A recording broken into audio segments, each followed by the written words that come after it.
नमस्कार दोस्तों, panther academy में आप सभी लोगों का हार्दिक स्वागत है। उम्मीद है आप सारे लोग स्वस्थ होंगे, मस्त होंगे और अपनी सफलता के लिए निश्चित रूप से प्रयासरत होंगे। मैं आपका दोस्त दैनिक समसामयिकी की सीरीज लेकर आपके बीच में उपस्थित हूं। उम्मीद है आपको ये सेशन पसंद आ रहा होगा। आइए हम लोग डेली की तरह सेशन की शुरुआत दो शब्द मोटिवेशनल कोट से करना चाहेंगे। देखिए 4 लाइन बड़ी सुंदर सी दी गई है। मंजिल पाने का जज्बा ऐसा होना चाहिए कि लाखों ठोकरें लगने के बाद भी मंजिल की ओर बढ़ते कदम रुकने ना पाए। मतलब आपको अगर असफलता आती है इस दौरान में तो आपको घबराना नहीं है, आपको रुकना नहीं है, आपको थकना नहीं है, निरंतर प्रयास करते रहना है। अगर आप ऐसा कर रहे हैं तो यकीन मानिए आपको सफल होने से कोई रोक नहीं सकता। इसी क्रम में आपसे गुजारिश रहेगी कि आप सेशन में शुरुआत से लेकर अंत तक बने रहें। यह सेशन आपके लिए और आपके सपनों को साकार करने के लिए अत्यंत महत्वपूर्ण होने वाला है। आज का सीरीज काफी इंपॉर्टेंट है क्योंकि इस सीरीज के माध्यम से परीक्षा से संबंधित महत्वपूर्ण प्रश्नों की जानकारी और नई नई जानकारियों को हम लोग सीखने वाले हैं। आइए हम लोग सेशन की शुरुआत करते हैं और देखें महत्वपूर्ण प्रश्नों की यह सीरीज। देखिए पहला प्रश्न है, हाल ही में नेताजी सुभाष चंद्र बोस जी की 126वीं जयंती मनाई गई। इन्हें किसके द्वारा नेताजी की उपाधि प्रदान की गई थी? देखिए विकल्प दिया गया, पहला महात्मा गांधी, दूसरा दिया गया हिटलर, तीसरा दिया गया सरदार पटेल, चौथा दिया गया रविंद्रनाथ टैगोर। यहां जो सही विकल्प होगा विकल्प नंबर बी सही होगा। हिटलर के द्वारा सुभाष चंद्र बोस जी को नेताजी की उपाधि दी गई थी। इसी क्रम में यह भी ध्यान रखना है कि नेताजी की कौन सी जयंती मनाई गई है? 126वीं। अगर हम बात करें यहां नेताजी सुभाष चंद्र बोस जी से तो आप ध्यान रखेंगे कुछ महत्वपूर्ण जानकारियां हैं, जैसे नेताजी सुभाष चंद्र बोस जी का जन्म कब हुआ था? तो आपको याद रखना है 23 जनवरी 1897 ईस्वी में कटक जो कि उड़ीसा राज्य से संबंधित है, यहां पर हुआ था। साथ ही साथ यहां से महत्वपूर्ण प्रश्न के रूप में पूछा जाता है कि दिल्ली चलो का नारा, साथ ही साथ तुम मुझे खून दो मैं तुम्हें आजादी दूंगा का नारा किसके द्वारा दिया गया था? तो ये दोनों नारे जो हैं ये सुभाष चंद्र बोस जी द्वारा दिया गया था। इसी क्रम में आपको याद रखना है एक महत्वपूर्ण पुस्तक है इंडियन स्ट्रगल।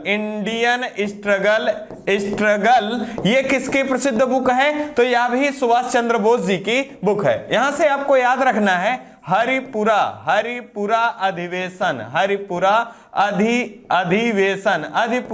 अधिवेशन की अध्यक्षता किसके द्वारा और कब? तो 1929 में सुभाष चंद्र बोस जी द्वारा किया गया था। अगर हम बात करें यहां अन्य जानकारी के रूप में तो आपको ध्यान रखना है इनके द्वारा 1939 ईस्वी में फॉरवर्ड ब्लॉक की स्थापना भी की गई थी। ये महत्वपूर्ण जानकारियां हैं। इसी क्रम में एक अत्यंत महत्वपूर्ण प्रश्न पूछा जाता है कि राष्ट्रपिता के नाम से महात्मा गांधी जी को सबसे पहले किसने संबोधित किया था? तो सुभाष चंद्र बोस जी द्वारा। किसने? सुभाष चंद्र बोस जी द्वारा संबोधित किया गया था। इसी क्रम में आपको ध्यान रखना है 2021 में प्रधानमंत्री नरेंद्र मोदी जी द्वारा 23 जनवरी को किस दिवस के रूप में मनाए जाने की घोषणा की है? तो पराक्रम दिवस के रूप में मनाए जाने की घोषणा की। और यह किससे संबंधित है? तो नेताजी सुभाष चंद्र बोस जी से संबंधित है। इसी क्रम में 2022 में पहली बार पराक्रम दिवस मनाया गया। और आपको याद रखना है जो कि पहले राजपथ के नाम से जाना जाता था, इसी का नाम परिवर्तित करके कर्तव्य पथ किया गया है। और यहां पर भी किसकी प्रतिमा लगाई गई है? तो सुभाष चंद्र बोस जी की प्रतिमा लगाई गई है। इसी क्रम में आप ध्यान रखेंगे अगर पूछा जाए सरदार पटेल जी को सरदार की उपाधि किसके द्वारा प्रदान की गई थी? तो आप ध्यान रखेंगे बारदौली की महिलाओं के द्वारा बारदौली सत्याग्रह के दौरान इनको सरदार की उपाधि दी गई थी। अगर बात करें रविंद्रनाथ टैगोर जी की तो आपको ध्यान रखना है भारत का सबसे पहला नोबेल पुरस्कार प्राप्त करता के रूप में कौन है? तो रविन्द्रनाथ टैगोर जी हैं। और किसके लिए? तो आप ध्यान रखेंगे गीतांजलि के लिए इनको दिया गया है, यह भी आपको ध्यान रखना है। इसी क्रम में आइए हम लोग कुछ रिवीजन के प्रश्नों को देख लें जो कि हमारी परीक्षाओं के लिए अत्यंत महत्वपूर्ण है। जैसे निम्नलिखित में से कौन सा अगस्त 1946 ईस्वी में गठित प्रथम अंतरिम राष्ट्रीय सरकार का सदस्य नहीं था? यहां तो इसमें विकल्प में जो है ये यस डॉक्टर राधाकृष्णन दिया गया है, ये नहीं शामिल थे। अगला हमारा है निम्नलिखित में से दक्षिण भारत की सबसे ऊंची चोटी कौन सी है? तो अनाईमुडी है। क्या है? अनाईमुडी है। और किसकी? तो ध्यान रखेंगे अन्नामलाई की। और दूसरी सर्वोच्च चोटी कौन सी है? तो नीलगिरी की दोदा बेटा है, यह भी ध्यान रखना है। आइए अगले महत्वपूर्ण प्रश्न को देखेंगे। हाल ही में भारतीय डाक विभाग द्वारा समुद्र मार्ग से पार्सल और डाक पहुंचाने के तरंग मेल सेवा, ध्यान रखेंगे तरंग मेल सेवा कहां से प्रारंभ किया गया है? देखिए पहला दिया है गुजरात, दूसरा गोवा, तीसरा पश्चिम बंगाल, चौथा उड़ीसा। यहां जो सही विकल्प हमारा होगा, विकल्प नंबर ये सही होगा गुजरात। गुजरात की बात करें तो यहां की राजधानी क्या है? गांधीनगर। गांधीनगर यहां की राजधानी है। और गुजरात के अहमदाबाद के हजीरा से प्रारंभ किया गया यह सेवा। और इसका नाम क्या रखा गया है? तरंग मेल सेवा। अगर हम बात करें यहां एक महत्वपूर्ण जानकारी के रूप में यह प्रश्न भी पूछा गया है कि विश्व में सबसे अधिक डाकघर वाला देश कौन सा है? डाकघर वाला देश कौन सा है? तो भारत जो है यह विश्व में सर्वाधिक डाकघर वाला देश है, यह भी आपको ध्यान रखना है। इसी क्रम में आपको ध्यान रखना है गुजरात से हाल ही फिलहाल के दिनों में कुछ महत्वपूर्ण प्रश्न जो कि चर्चा में बने हुए हैं। पहला प्रश्न अत्यंत महत्वपूर्ण है। अगर पूछा जाए कि 36वां राष्ट्रीय खेल का आयोजन कहां किया गया था? तो गुजरात में। और इसका शुभंकर क्या था? सावज। इसी क्रम में आपको ध्यान रखना है हाल ही में यहां चुनाव हुआ है तो विधानसभा की सीटें कितनी हैं? 182। कौन सी विधानसभा हुई है? 15वां। साथ ही साथ आप ध्यान रखेंगे यहां पर बीजेपी को कितनी सीटें मिली हैं? 156 सीटें। और दूसरी बार मुख्यमंत्री के रूप में किसे शपथ लिया है? तो भूपेंद्र पटेल जी ने लिया है। और मुख्यमंत्री के रूप में कौन सा क्रम होगा? तो ये 18वें, गुजरात के 18वें मुख्यमंत्री के रूप में इन्होंने शपथ ली है। इसी क्रम में यहां के राज्यपाल अगर पूछा जाए कौन है तो आप याद रखेंगे आचार्य देवव्रत जो हैं यहां के राज्यपाल हैं। इसी क्रम में कुछ चर्चा में बिंदुएं रही हैं। जैसे अगर आपसे पूछा जाए कि WHO के द्वारा ट्रेडिशनल मेडिसिन सेंटर कहां स्थापित किया गया है? तो जामनगर। कहां? जामनगर, जो कि गुजरात में स्थित है। साथ ही साथ आपसे पूछा जा सकता है NDB न्यू डेवलपमेंट बैंक की एक इकाई कहां स्थापित की गई है? तो ये गिफ्ट सिटी में, यह भी कहां संबंधित है? गुजरात राज्य से। साथ ही साथ आपको याद रखना है मिशन लाइफ को प्रधानमंत्री नरेंद्र मोदी जी द्वारा कहां से प्रारंभ किया गया है? तो यह भी गुजरात राज्य से प्रारंभ किया गया है। इसी क्रम में आपसे पूछा जा सकता है हाल ही में मियावाकी पद्धति से जंगलों का विकास कहां से प्रारंभ किया गया है? तो गुजरात के केवड़िया के पास एकता नगर से प्रारंभ किया गया है। इसी क्रम में आप ध्यान रखेंगे गिर नेशनल पार्क के बारे में। साथ ही साथ वंसदा नेशनल पार्क के बारे में, ब्लैक बक नेशनल पार्क के बारे में। ये कहां स्थित है? ये गुजरात राज्य में स्थित है। इसी क्रम में आपको ध्यान रखना है गोवा का। अगर पूछा जाए भारत का सबसे छोटा क्षेत्रफल वाला राज्य कौन सा है? गोवा है। और तटीय सीमा भारत की जो 9 राज्य हैं उनमें सबसे छोटी तटीय सीमा किस राज्य की है? गोवा की है। और सबसे बड़ी तटीय सीमा वाला राज्य कौन है? गोवा है। इसी क्रम में पश्चिम बंगाल से आपको याद रखना है। अगर पूछा जाए कि बांग्लादेश बांग्लादेश से सर्वाधिक सीमा साझा करने वाला राज्य भारत का कौन सा है? तो यह पश्चिम बंगाल है। कौन है? पश्चिम बंगाल है। और तीनों तरफ से घिरा हुआ एकमात्र कौन सा है? तो त्रिपुरा है। और ओवरऑल अगर पूछा जाए कि भारत अपनी अंतरराष्ट्रीय सीमा किस देश के द्वारा सर्वाधिक सीमा साझा करता है, तो बांग्लादेश के द्वारा साझा करता है। ये कुछ महत्वपूर्ण जानकारियां हैं, आपको इनको जरूर याद रखना है। आइए इसी क्रम में हम लोग पुनः देख लें, जैन धर्म के प्रथम तीर्थंकर कौन थे? तो ऋषभ देव थे। कौन थे? ऋषभ देव थे। और 24वें तीर्थंकर कौन थे? तो महावीर स्वामी जी थे। यह भी ध्यान रखना है। इसी क्रम में 23वें पार्श्वनाथ जी थे, आपको याद रखना है। कालपी नगर किस नदी के तट पर स्थित है? तो यमुना नदी के तट पर स्थित है, यह भी आपको याद रखना है। आइए अगले महत्वपूर्ण प्रश्न को देखेंगे। हाल ही में भारत का पहला स्वदेशी मोबाइल ऑपरेटिंग सिस्टम भार ओएस है, यह किसके द्वारा विकसित किया गया? मतलब प्रश्न आपका है, हाल ही में भारतीय मोबाइल ऑपरेटिंग सिस्टम भार ओएस किसके द्वारा विकसित किया गया है? यहां देखिए विकल्प दिया गया है। पहला आईआईटी रुड़की, दूसरा आईआईटी मद्रास, तीसरा आईआईटी गांधीनगर, चौथा आईआईटी गुवाहाटी। यहां जो सही विकल्प होगा यह विकल्प नंबर 20 सही होगा। आईआईटी गुवाहाटी के द्वारा भार ओएस, ओएस का यहां आशय है ऑपरेटिंग सिस्टम। यह भारत का पहला भारत का पहला ऑपरेटिंग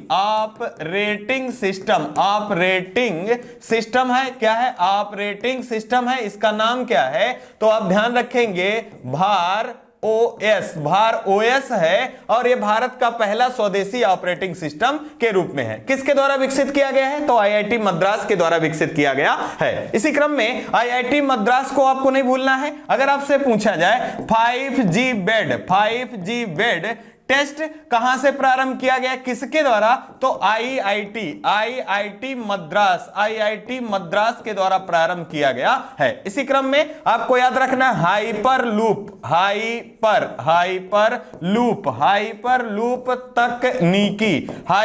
लूप तकनीकी किस आईआईटी के द्वारा प्रारंभ किया गया है? तो आईआईटी मद्रास के द्वारा प्रारंभ किया गया है। इसी क्रम में आपको नहीं भूलना है आईआईटी रुड़की, ये कहां से संबंधित है? तो आप ध्यान रखेंगे उत्तराखंड। कहां से दोस्तों? उत्तराखंड राज्य से संबंधित है। और यहीं पर सुपर कंप्यूटर परम गंगा स्थापित किया गया है। और किसान मोबाइल ऐप किसके द्वारा इजाद किया गया है? तो आईआईटी रुड़की के द्वारा इजाद किया गया है। इसी क्रम में आईआईटी गांधीनगर की बात करें तो आईआईटी गांधीनगर कहां स्थापित किया गया है?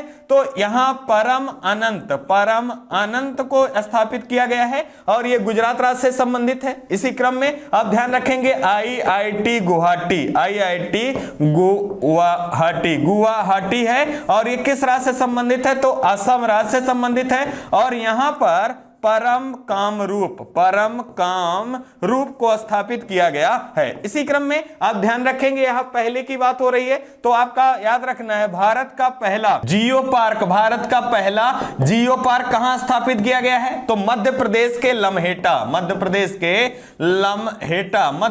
के लम्हेटा में। अगर पूछा जाए भारत का पहला जैव गांव के रूप में किसे विकसित किया गया है? तो आप याद रखेंगे उड़ीसा का है। कौन सा? तो 10 पारा गांव है, ये भारत का पहला जैव गांव है। और इसी क्रम में पूछा जाए कि भारत का सबसे पहला 100% सौर ऊर्जा से संचालित गांव कौन सा है? तो आप ध्यान रखेंगे गुजरात का मोटेरा गांव है, जो कि 100% सौर ऊर्जा से संचालित होने वाला है। ये कुछ महत्वपूर्ण जानकारियां हैं जो कि आप याद रखेंगे। अगर बात करें भारत में सुपर कंप्यूटर बनाने वाली संस्था का नाम क्या है? तो सीडैक है, जिसका मुख्यालय कहां है? पुणे में है। इसी क्रम में आपको याद रखना है सर्वाइकल कैंसर की दवा इजाद की गई है विश्व में पहली बार, तो किस संस्थान के द्वारा बनाया जाएगा? तो सीरम इंस्टीट्यूट के द्वारा बनाया जाना है, यह भी ध्यान रखना है। क्रम में अगले महत्वपूर्ण जानकारी को देखेंगे। हाल ही में यूनेस्को के द्वारा अंतरराष्ट्रीय शिक्षा दिवस 2023 की थीम किस देश की महिलाओं को समर्पित किया गया है? हम बात करें विकल्प की तो पहला विकल्प दिया गया अफगानिस्तान, दूसरा इजराइल, तीसरा सऊदी अरब, चौथा यूएई। यहां जो सही विकल्प होगा विकल्प नंबर ए सही होगा। यहां अफगानिस्तान की महिलाओं को यहां पर समर्पित किया गया है। अफगानिस्तान की राजधानी क्या है? काबुल है। क्या है?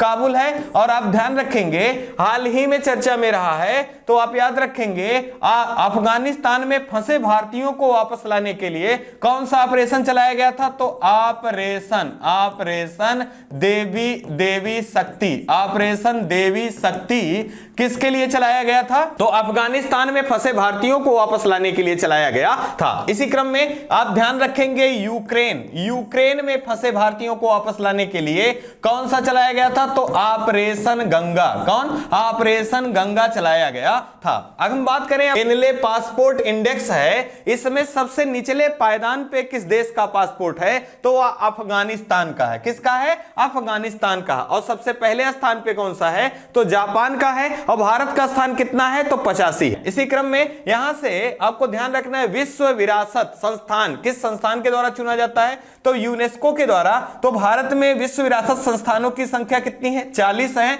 40वां कौन सा है? धौलावीरा जो है ये 40वां है। और 39वां की बात करें तो रामप्पा मंदिर जो है ये 39वां है। इसी क्रम में आप याद रखेंगे 14 अमूर्त विरासत हैं। 14वां कौन सा है? तो दुर्गा पूजा जो है ये 14वां अमूर्त विरासत के रूप में सूचित किया गया है। इसी क्रम में हमको याद रखना है इजराइल के बारे में। तो इजराइल की राजधानी क्या है? जेरूसलम है। और छठवीं बार यहां के प्रधानमंत्री के रूप में किसने शपथ लिया है? तो ध्यान रखेंगे बेंजामिन नेतन्याहू जी द्वारा ये छठी बार प्रधानमंत्री की शपथ ली गई है। इसी क्रम में आप ध्यान रखेंगे 17वां मिस यूनिवर्स का कंटेस्ट कहां हुआ था? तो इजराइल में। और विजेता कौन रही हैं? तो याद रखेंगे हरनाज संधू। अब यहां 71वां भी हो गया है अमेरिका में। और इसकी विजेता कौन रही हैं? आर ग्रेबियल रही हैं, जो कि यूएसए की हैं। यह भी ध्यान रखना है। सऊदी अरब की बात करें तो आपको ध्यान रखना है यहां के प्रधानमंत्री हाल ही में नियुक्त किए गए हैं। किसे? तो मोहम्मद बिन सुल्तान को यहां का प्रधानमंत्री नियुक्त किया गया है। और यहां से आपसे पूछा जाता है अल खाली मरुस्थल और अल नाफुद मरुस्थल कहां पर स्थित है? तो सऊदी अरब में स्थित है। साथ ही साथ मुस्लिम धर्म का सबसे पवित्र माने जाने वाला स्थल मक्का मदीना कहां पर स्थित है? तो यह सऊदी अरब में स्थित है। इसी क्रम में यूएई की बात करें तो यहां की राजधानी अबू धाबी है। और यहां का होप मिशन जो है ये किस देश का है? तो आप ध्यान रखेंगे यूएई का। और राशिद नामक रोवर किसके द्वारा भेजा गया है? तो यूएई के द्वारा भेजा गया है। यह भी ध्यान रखना है। आइए हम लोग अगले महत्वपूर्ण जानकारी को देखें। पाटलिपुत्र को किस शासक ने सर्वप्रथम अपनी राजधानी के रूप में बनाया था? तो चंद्रगुप्त मौर्य के द्वारा बनाया गया था। अंतरिम सरकार 1946 में मुस्लिम लीग के सदस्य भी सम्मिलित थे। निम्नलिखित में से कौन सदस्य मुस्लिम लीग में संबंधित नहीं थे? तो आप याद रखेंगे रफी अहमद किदवई इसमें शामिल नहीं थे। आइए इसी क्रम में अगले महत्वपूर्ण जानकारी को देखें। हाल ही में आर विष्णु प्रसाद को किस श्रेणी में वर्ष 2022 का इंडियन अचीवर्स अवार्ड प्रदान किया गया है? देखिए विकल्प दिया गया, पहला खिलाड़ी, दूसरा वैज्ञानिक, तीसरा सैनिक, चौथा राजनेता। यहां जो सही विकल्प हमारा होगा विकल्प नंबर बी सही होगा। वैज्ञानिक श्रेणी में इंडियन अचीवर अवार्ड दिया गया है। किसे दिया गया है? आर विष्णु प्रसाद को। अगर हम बात करें पुरस्कारों की तो आपको कुछ महत्वपूर्ण पुरस्कार याद रखने हैं। ऐसे पूछा जाए सखारोह पुरस्कार, और यह शांति के क्षेत्र में दिया जाने वाला पुरस्कार है। किसे दिया गया है? तो यूक्रेन के नागरिकों को दिया गया है। आप ध्यान रखेंगे। अगर पूछा जाए एलिजाबेथ द्वितीय पुरस्कार दिया गया है तो सुएला ब्रेबरमैन को दिया गया है। साथ ही साथ यहीं से पूछा जाए यूनेस्को शांति पुरस्कार किसे दिया गया है? तो एंजेला मार्केल को दिया गया है। अगर अगले प्रश्न का नाम ले तो नानसेन पुरस्कार किसे दिया गया है? तो यह भी एंजेला मार्केल को दिया गया है। अगर पूछा जाए लिबर्टी मेडल, साथ ही साथ पर्सन ऑफ द ईयर के रूप में किसे चुना गया है? तो इन दोनों प्रश्नों का उत्तर क्या होगा? तो व्लादिमीर जेलेंस्की,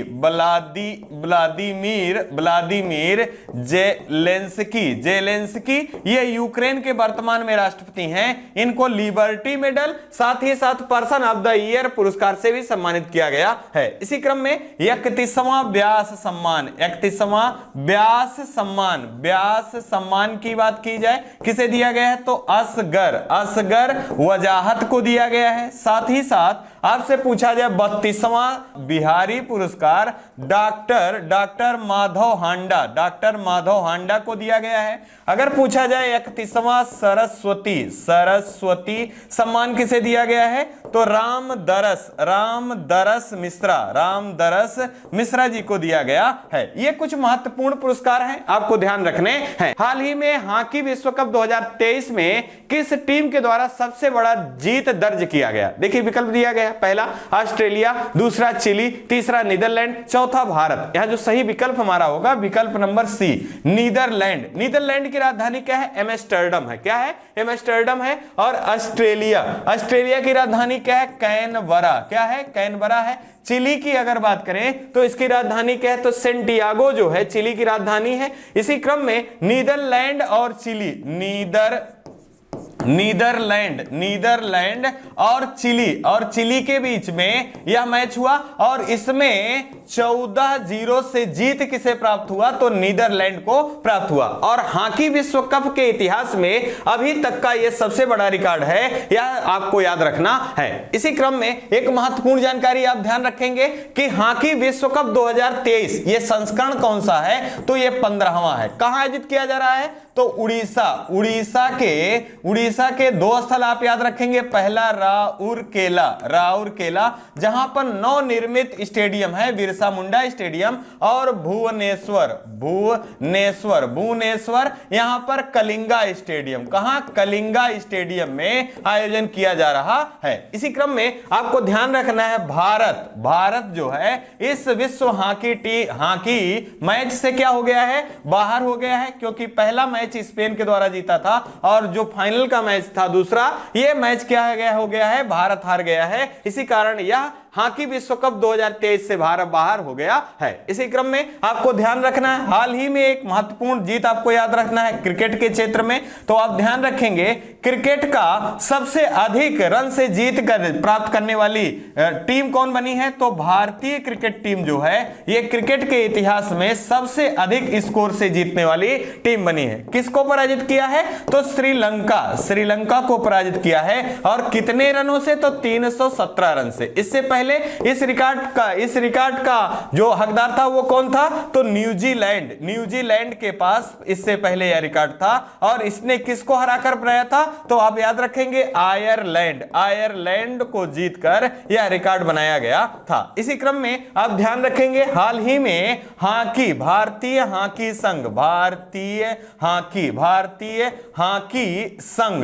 हॉकी संघ के प्रमुख नियुक्त किए गए हैं। किसे नियुक्त किया गया है तो दिलीप टर्की। कौन है? दिलीप टर्की को नियुक्त किया गया है। अगर हम बात करें अगली जानकारी की तो आपको ध्यान रखना है भारतीय ओलंपिक संघ की पहली महिला अध्यक्ष नियुक्त किया गया है। किसे नियुक्त किया गया है तो पीटी ऊषा। किसे? पीटी ऊषा को नियुक्त किया गया है। इसी क्रम में भारतीय एथलीट आयोग भी बनाया गया है। इसके अध्यक्ष कौन बनाई गई हैं तो आप याद रखेंगे एमएस मैरी कॉम बनाई गई हैं और उपाध्यक्ष के रूप में शरद कमल को बनाया गया है। यह भी आपको ध्यान रखना है। इसी क्रम में अगले महत्वपूर्ण जानकारी को देखें, हाल ही में किस राज्य की एंटालीन जल विद्युत परियोजना को रद्द किया गया है? नाम याद रखेंगे, एंटालीन जल विद्युत परियोजना किस राज्य से संबंधित है तो देखिए यहां पहला दिया गया हिमाचल प्रदेश, दूसरा दिया गया सिक्किम, तीसरा मेघालय, चौथा अरुणाचल प्रदेश। यहां जो सही विकल्प हमारा होगा विकल्प नंबर डी सही होगा, अरुणाचल प्रदेश। अरुणाचल प्रदेश में एंटालीन जल विद्युत परियोजना किस नदी के पर बनाया जा रहा है तो ब्रह्मपुत्र की सहायक नदी है, इस पे बनाया जा रहा था और इसको पर्यावरणीय नुकसान साथ ही साथ जनहानि मतलब लोगों को विस्थापित करने के कारण, अत्यधिक लोगों को विस्थापित करने के कारण समस्याओं को देखकर इसको क्या किया गया? अभी के लिए रद्द किया गया है। इसी क्रम में आपको ध्यान रखना है अरुणाचल प्रदेश की बात करें तो अरुणाचल प्रदेश की राजधानी क्या है? ईटानगर जो है यहां की राजधानी है। अगर हम बात करें यहां के मुख्यमंत्री तो प्रेमा खांडू जो हैं यहां के मुख्यमंत्री हैं, और बीडी मिश्रा जी जो हैं यहां के राज्यपाल हैं। इसी क्रम में आपसे पूछा जा सकता है कि भारत का पहला एक्वा पार्क कहां स्थापित किया गया है? तो अरुणाचल प्रदेश। कहां? अरुणाचल प्रदेश में। साथ ही साथ आपसे पूछा जाए डोनी पोली हवाई अड्डा कहां पर स्थापित किया गया है? तो यह भी अरुणाचल प्रदेश में। अगर आपसे पूछा जाए कि भारत में सबसे कम जनघनत्व कहां है? तो अरुणाचल प्रदेश में है। कितना है? 17 व्यक्ति प्रति वर्ग किलोमीटर। सर्वाधिक कहां है? तो राज्यों में दिल्ली, केंद्र शासित राज्यों में दिल्ली। साथ ही साथ अगर राज्यों में पूछा जाए तो बिहार राज्य में है। इसी क्रम में आप ध्यान रखेंगे, अगर पूछा जाए नाम दफा नेशनल पार्क, और पूछा जाए पक्के टाइगर रिजर्व कहां पर स्थित है या किस राज्य से संबंधित है? तो अरुणाचल प्रदेश से संबंधित है। इसी क्रम में आप ध्यान रखेंगे बोमडीला दर्रा कहां संबंधित है? तो यह भी अरुणाचल प्रदेश से संबंधित है। सूर्योदय की भूमि के नाम से किसे जाना जाता है? तो अरुणाचल प्रदेश को। अगर आपसे अगला प्रश्न पूछा जाए तो यहां से आपको याद रखना है, अरुणाचल प्रदेश से ही जनरल बिपिन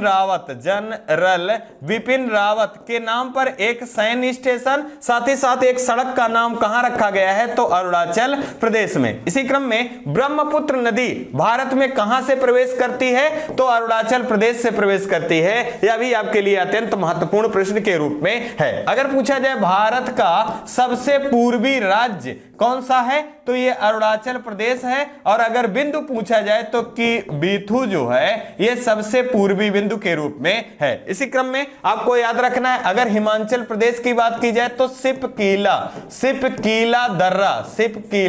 दर्रा यहीं से भारत में सतलज नदी कहां से प्रवेश करती है? तो हिमाचल प्रदेश के कहां से? सिपकीला दर्रा से। अगर हम बात करें यहां सिक्किम की तो नाथुला दर्रा और जलेपला दर्रा का संबंध कहां से है? तो यह सिक्किम राज्य से है। इसी क्रम में भारत का पहला हिमस्खलन राडार कहां पर स्थापित किया गया है? तो सिक्किम राज्य में स्थापित किया गया है। अगर मेघालय की बात करें तो लिविंग रूट कहां से संबंधित है? तो ये मेघालय राज्य से संबंधित है। यह भी ध्यान रखना है। इसी क्रम में आइए हम लोग कुछ महत्वपूर्ण रिवीजन और कर लेते हैं स्टैटिक जीके के रूप में। निम्नलिखित में से किस वर्ष भारत में ब्रिटिश काल में बजट की व्यवस्था का शुभारंभ किया गया था? तो 1860 में बजट की व्यवस्था प्रारंभ की गई थी, और यह ब्रिटिश काल की बात हो रही है, आपको याद रखना है। गौतम बुद्ध के समय प्रसिद्ध वैद्य जीवक किसके दरबार में संबंधित थे? तो बिंबसार के दरबार में थे। कौन? प्रसिद्ध वैद्य जो थे वो जीवक, जिनका नाम था। यह भी आप ध्यान रखेंगे। अगला जानकारी देखें, यहां दिया गया हाल ही में कांति वेलुगु योजना का दूसरा संस्करण किस राज्य द्वारा प्रारंभ किया गया? देखिए, पहला दिया गया तेलंगाना, दूसरा केरल, तीसरा उत्तर प्रदेश, चौथा महाराष्ट्र। यहां जो सही विकल्प हमारा है, विकल्प नंबर ए सही होगा। कांति वेलुगु जो है यह किससे संबंधित है? तो आप याद रखेंगे कांति वेलुगु ये कहां प्रारंभ किया गया है? तो तेलंगाना राज्य में प्रारंभ किया गया है। और इसका कौन सा संस्करण है? तो ये दूसरा संस्करण है। इसका उद्देश्य क्या है? तो आप ध्यान रखेंगे अंधता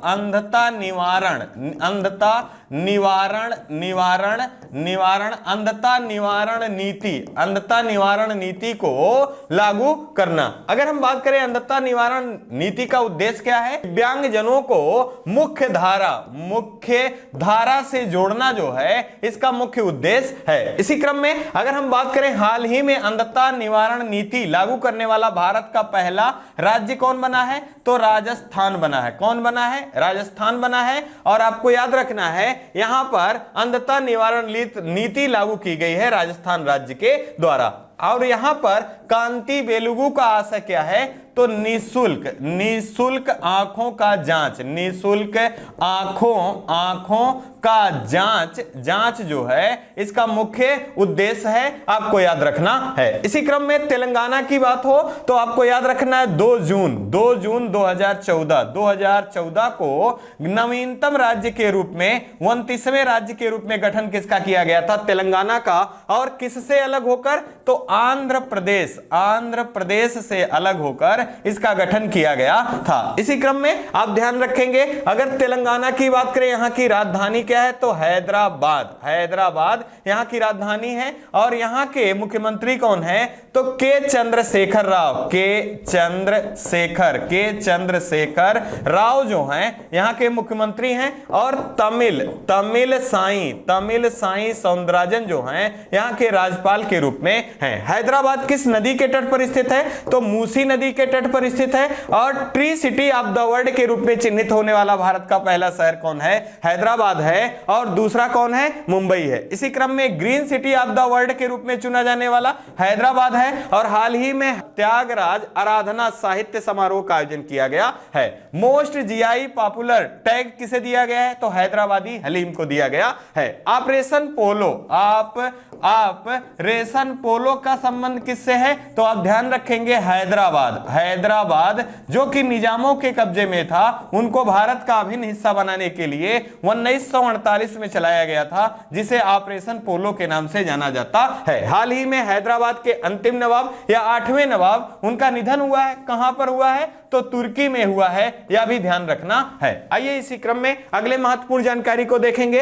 अगला हमारा प्रश्न है 1946 के कैबिनेट मिशन में प्रमुख 3 सदस्य कौन कौन थे? देखिए ध्यान रखना है, यह बहुत महत्वपूर्ण प्रश्न है। इसके अध्यक्ष थे लॉर्ड पैथिक लॉरेंस, साथ ही साथ आप ध्यान रखेंगे स्टेफोर्ड क्रिप्स और एवी अलेक्जेंडर। अब यहां से प्रश्न पूछा जाता है इन 3 नामों के अतिरिक्त अगर कोई नाम दे दिया जाएगा तो आपसे प्रश्न पूछा जाएगा कि निम्न में से कौन शामिल नहीं थे। अगला हमारा है तमिलनाडु का समुद्र तट कहलाता है किस नाम से? तो कोरोमंडल तट के नाम से जाना जाता है। आइए अगले महत्वपूर्ण जानकारी को सीखेंगे। हाल ही में चर्चा में रही भारतीय नौसेना में 5वीं कलवरी स्तर की पनडुब्बी को शामिल किया गया है। किस पनडुब्बी को शामिल किया गया है? तो देखिए यह विकल्प दिया गया, पहला बेला, दूसरा बागसीर, तीसरा बागीर, चौथा कलवरी। क्या है? कलवरी। अगर हम बात करें यहां सही की तो हमारा सही विकल्प होगा विकल्प नंबर बी, बागीर को शामिल किया गया है। और एक क्रम में कौन सा है? ये 5वां है। क्या है? 5वां है। हम लोगों ने बहुत समय पहले इसको पढ़ रखा था।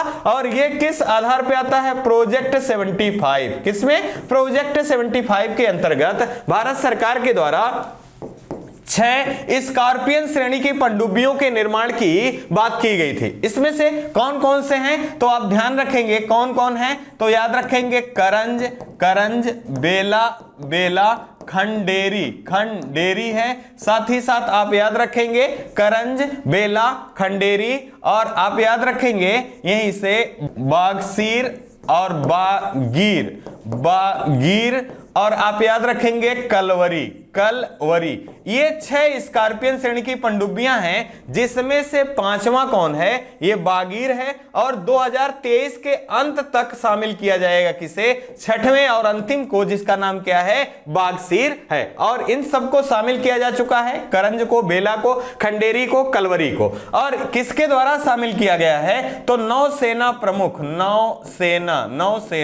प्रमुख कौन है वर्तमान में? तो आर हरि कुमार जी द्वारा इसे शामिल किया गया है। इसी क्रम में आपसे पूछा जा सकता है कि नौसेना दिवस कब मनाया जाता है? तो 4 दिसंबर को नौसेना दिवस मनाया जाता है। वर्तमान में आर हरि कुमार इसके प्रमुख हैं। इसी क्रम में आपसे पूछा जा सकता है वायु सेना दिवस कब मनाया जाता है? तो प्रत्येक 8 अक्टूबर को वायु सेना दिवस मनाया जाता है। और यहां ध्यान रखेंगे विवेक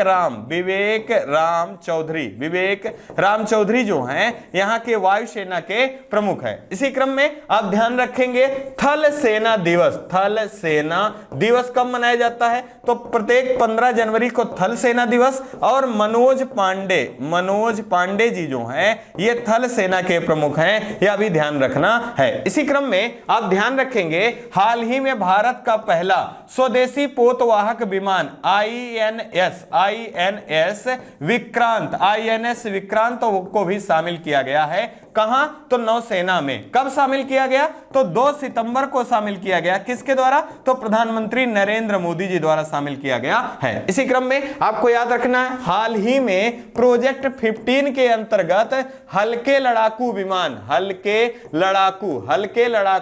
विमान बनाए जाने की घोषणा की गई है। और इसका आप ध्यान रखेंगे, प्रचंड। क्या याद रखेंगे? प्रचंड। ये क्या है? तो ये हल्का लड़ाकू विमान है और इसे प्रोजेक्ट 15 के अंतर्गत रखा गया है। ये महत्वपूर्ण जानकारियां हैं, आप ध्यान रखेंगे। आइए रिवीजन को पुनः एक बार देख लें। निम्नलिखित में से किसे स्वतंत्र भारत के प्रथम मंत्रिमंडल में शिक्षा विभाग सौंपा गया था? तो ध्यान रखेंगे, मौलाना अबुल कलाम आजाद को सौंपा गया था। अर्धनारीश्वर मूर्ति में आधा शिव तथा आधा पार्वती प्रतीक है किसका? देव और उसकी शक्ति के योग का प्रतीक है। यह भी आपसे पूछा जा सकता है, आपको याद रखना है। आइए इस सेशन के लास्ट प्रश्न को देखेंगे। देखिए, हाल ही में जारी ग्लोबल फायर पावर इंडेक्स 2023 में भारत किस स्थान पर है? तो देखिए, पहला दिया गया, पहला, दूसरा, तीसरा, चौथा। तो यहां जो सही विकल्प हमारा होगा, विकल्प नंबर डी सही होगा, चौथा स्थान है। देखिए यहां एक सूची भी दी गई है। पहले स्थान पे कौन है? तो यूनाइटेड स्टेट, मतलब आपका यूनाइटेड स्टेट जो है यूएसए है पहले स्थान पर, रूस दूसरे स्थान पर, चाइना तीसरे स्थान पर और इंडिया चौथे स्थान पर। पांचवें स्थान पर कौन है? यूनाइटेड किंगडम है, आपको ध्यान रखना है। इसी क्रम में अगर आपसे पूछा जाए, हाल ही में इंडेक्स जारी हुए हैं, अगर पूछा जाए भूखमरी सूचकांक में भारत का स्थान क्या है? तो 107वां है। हेनले पासपोर्ट में भारत का स्थान कौन सा है? तो 85 है, आप याद रखेंगे। पहले स्थान पे कौन है? तो ध्यान रखेंगे, जापान है। इसी क्रम में आप याद रखेंगे सतत विकास में भारत का स्थान कौन सा है? तो 120वां है। कौन सा? 120वां है। अगर पूछ लिया जाए HDI में भारत का स्थान कितना है? तो 132वां है। अगर पूछा जाए विश्व खुशहाली सूचकांक में भारत का स्थान कितना है? तो 136 है। जबकि वैश्विक शांति सूचकांक पूछ लिया जाए तो 135 है। और वैश्विक ग्लोबल जेंडर गैप में पूछा जाए, जेंडर गैप में पूछा जाए तो भारत का स्थान 135 है। इसी क्रम में अगर प्रेस स्वतंत्रता सूचकांक पूछ लिया जाए तो 150 स्थान है। और अगर पूछा जाए पर्यावरण में तो भारत का स्थान 180 देशों में अंतिम पायदान पर है। इसी क्रम में आपको याद रखना है, पर्यावरण प्रदर्शन सूचकांक अगर पूछा जाए तो यहां पर भारत का स्थान कौन सा है? 8वां है। और 1 से 3 स्थान क्या है? रिक्त हैं। और चौथे स्थान पे कौन है? स्वीडन है। यह भी ध्यान रखना है। ये महत्वपूर्ण इंडेक्स हैं, आपको जरूर याद रखना है। इन्हीं प्रश्नों के साथ आज की दैनिक समसामयिकी की सीरीज समाप्त हो रही है। और आपसे विदा लेने से पहले 2 शब्द आपसे कहना है। अगर चैनल के द्वारा दी गई जानकारी आपको अच्छी लग रही है तो आप चैनल को लाइक करना, शेयर करना, सब्सक्राइब करना ना भूलें, जिससे इसका लाभ अन्य लोगों को भी प्राप्त हो सके। आप अपना और अपने परिवार का खूब ढेर सारा ध्यान रखें। जय हिंद, जय भारत।